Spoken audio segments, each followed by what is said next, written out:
Wow, ano kaya to? Bagong putahe. Word na word tayong tingnan dito, oh. Wow. Gravy. Looks delicious. Ang gravy natin, lalagay natin yung ating fish dito.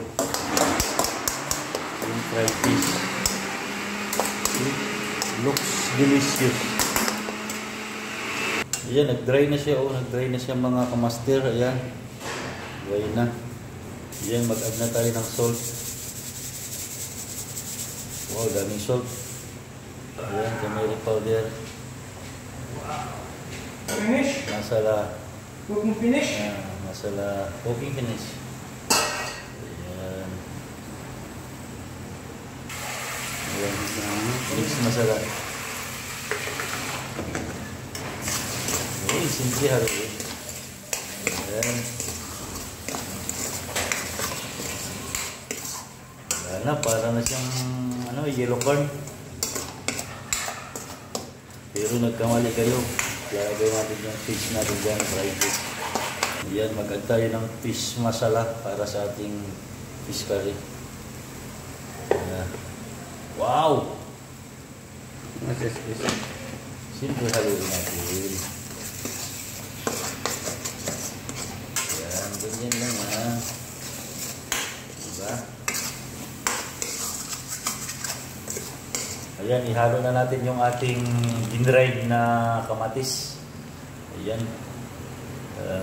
Blender natin yung ating kamatis. Yan, halo natin dyan. Grabe yung ang ano pala nito mag-prepare. Yung bang mahabang proseso.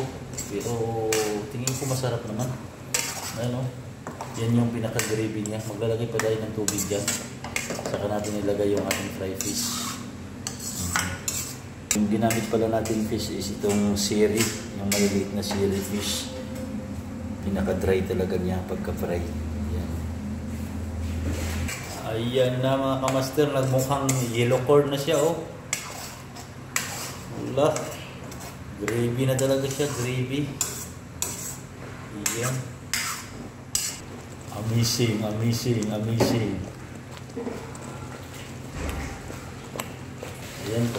Bigyan natin ng limon para masarap. Yan, isang pirasong limon lang yan. Bigyan natin dyan. Para medyo may asin.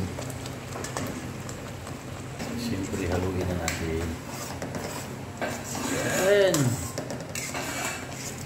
Okay, dahil tapos na natin anuhin, lagay na natin yung ating tubig. Pinahihit na tubig. Pinakulong tubig. Ayan. Yan na yung itsura niya.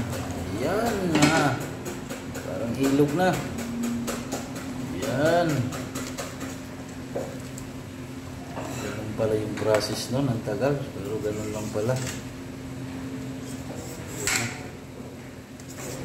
Parang dagat na. Ayan. Ayan na. Kumulo na ng kumulo. Lalagay natin yung ating fish. Ayan na. It's time to lagay ng ating fish. Ayan. Maraming fish sa atin yan. Siri fried. Siri fried.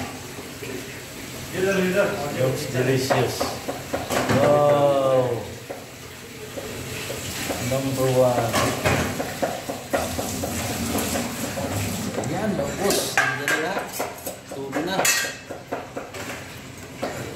Ganyan na natin. Ganyan. Okay. Ayos na.